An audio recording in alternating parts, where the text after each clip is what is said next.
This orange cube is now the most purchased premium invention in all of Rec Room. Today we're going to be going over the entire story of the orange cube, and for those of you who think you already know the entire story, let me assure you that you do not, because some crazy stuff has happened since the last video that almost made it impossible for the cube to hit its goal. How does it have over double the sales? So let's start from the beginning of this wild ride. In February 2021, I was having a conversation with one of my friends about an invention he made that had a ton of sales. Looking at the sales count for this invention kinda got me thinking, hey, what's the most purchased premium invention? I asked Landon, a Rec Room staff member, and I was kind of shocked that it was so low. It was only 10,500 sales. And then I thought, hey, you know, I have an audience, I can do that. We can totally all band together to make something stupid the most bought invention. Only problem is being the most bought invention requires it to be paid, and I knew people were gonna call me a scammer and saying I was just trying to get tokens out of it. But then I had another brilliant idea of taking all the tokens I earned from the cube and giving them back to the community and using them for more videos, which would further promote the cube. It's a never-ending, self-perpetuating cycle of orange cubeness. And obviously, some people still think it's a scam, but I keep track of what tokens I've given out and when and exactly how many I've given out, so I think most reasonable people can see that it's not a scam. With the orange cube conceptualized, it's time to make the first video and announce it to the world. The first orange cube video was pretty simple. I pretty much just laid out the concept, told people to buy the cube, and then went to the rec center and gifted people a bunch of stuff. Also, at the end of the video, I made the room buy the cube and told everyone to go there because I figured it would be easier to find that room instead of trying to find the invention. Honestly, I don't know if having that room actually ended up helping at all, but I do know that there are a ton of fake orange cube inventions, so I like to tell myself that it helped people find the actual one. The initial reception to the orange cube was really strong. It got thousands of purchases really quickly, and I knew that now I was going to have to actually stick it out until the end. So, you know, I decided to take a little break before making the second video, space them out a little bit,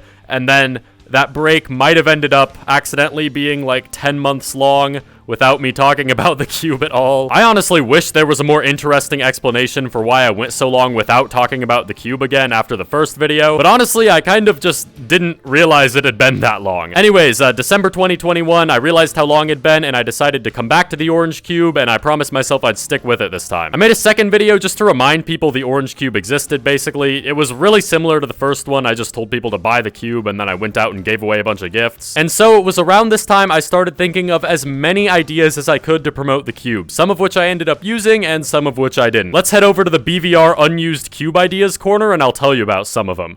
That's the wrong direction. Hello, and welcome to the BVR unused cube ideas corner, or whatever I said. Okay, so the first unused cube promotion idea was going to be a 12-hour live stream, and it was just going to be the camera pointed at the cube the entire time on a table, and in the background the entire time my voice was going to be repeating, buy the cube, and it was just going to be like a looping stream for 12 hours.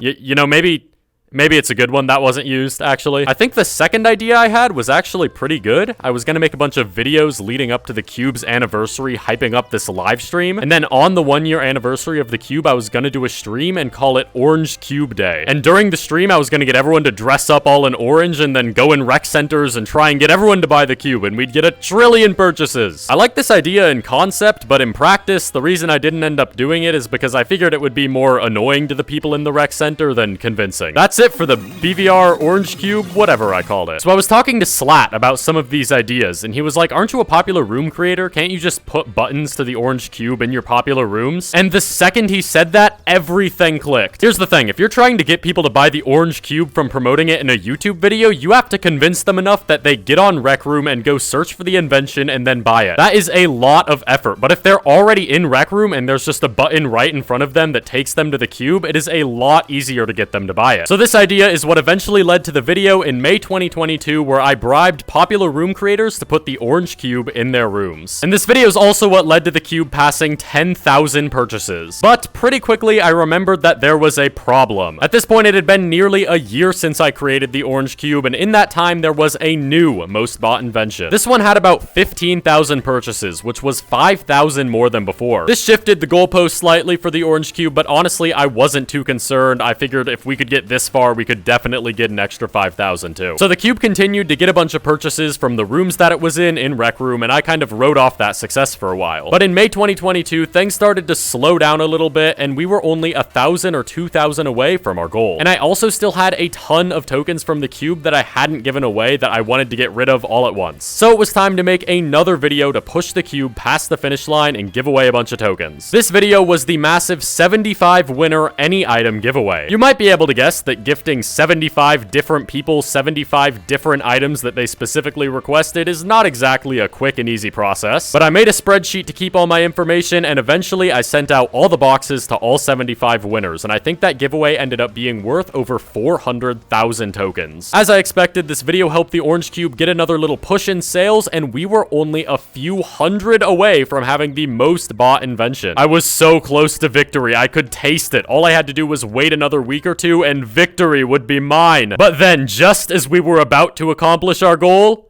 disaster struck. I received a message on Discord. It was very simple, yet effective. The person sending me the message simply notified me of this FNAF flashlight invention, which had over 30,000 purchases. Just a reminder, that is double of what I thought the goal was at this time, and that is double the purchases the orange cube had. This was absolutely crushing to me. I had spent over a year getting the orange cube to where it was at that point, and I really didn't think I could get it much further. I looked a bit into the guy who made the FNAF flashlight invention, and it did not get much better. This guy put in his bio that he had the most bought premium invention. And then if you go look at their portfolio, you'll see that they have a room called Victory Flashlight, which is a room entirely dedicated to making fun of me that I don't have the most bought.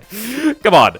Come on. What is this, man? What is this? There's a big X in front of the cube. Your freaking flashlight. Come on. Honestly, I was about to block this guy. I was so mad. But then I saw he was supporting me, so it's okay. If you ever really piss me off in the future and you don't want me to block you, then just use code BVRR and you'll be fine, and you'll also be supporting me in game, I guess. That was a joke, by the way. I have no hard feelings for this guy, and I wasn't gonna block him. So as I sat in this Victory Flashlight room, contemplating my existence and trying to decide what I was gonna do next, I noticed some buttons that were there I could click on. Sure, why not? Oh, great, look, there's a golden flashlight, rubbing it in even more, huh? I went ahead and took a look at the description of this golden flashlight, and I read it, and then I realized something. The description says, in 27 days from publishing this, it's been 4 years since I released the original working FNAF flashlight. And I thought to myself, huh, that's weird. You haven't been able to even make paid inventions for 4 years. Back then, you could only make free inventions. And that's when I realized, if the FNAF flashlight was that old, it couldn't have always been a paid invention. This flashlight must have been up for free for multiple years and got the majority of its downloads then. And then at some point, the creator must have realized they could go back and change the invention to be paid and claim the title of most bought premium invention. And I don't know about you, but to me, that sounds like cheating. If you remember correctly, the goal of the orange cube has always been to be the most purchased premium invention. And getting an invention for free? That doesn't sound like a purchase to me. And so, of course, that means we're still in the fight. So well played, Rivere, whatever your name is. Your very room gloating about your victory would end up leading to your downfall. I waited a few weeks until the cube had over 18,000 purchases just to be sure. I went and messaged Landon asking if we had done it, if the orange cube was the most purchased premium invention, not counting free owners. And soon enough, he got back to me and told me the orange cube was the most purchased premium invention by almost 3,000 purchases. So where do we go from here? Because if you've been following this whole saga and you've been counting really well in your head, you might notice that we still have multiple hundreds of thousands of tokens from the cube I have yet to give away. And yeah, I know, I'll get to it. It's just really hard to think of interesting new ways to distribute that many tokens in game. But you gotta trust me, don't worry, I have some ideas, there's some stuff coming up, and all of the tokens from the cube will be given away eventually. I want to give a big thank you to everybody who was a part of this. That's any staff member that supported this, especially Landon, any YouTuber that promoted the cube in a big or a small way, any room creators who put a link button to the cube in their rooms, and of course to the entire community for buying the cube in the first place, because without you, it would have 0 sales. But otherwise, that's about it. If you want to watch a video where I go over my entire building career in Rec Room, then check out this video here. But otherwise, thanks for watching, and I'll see you next time. Goodbye.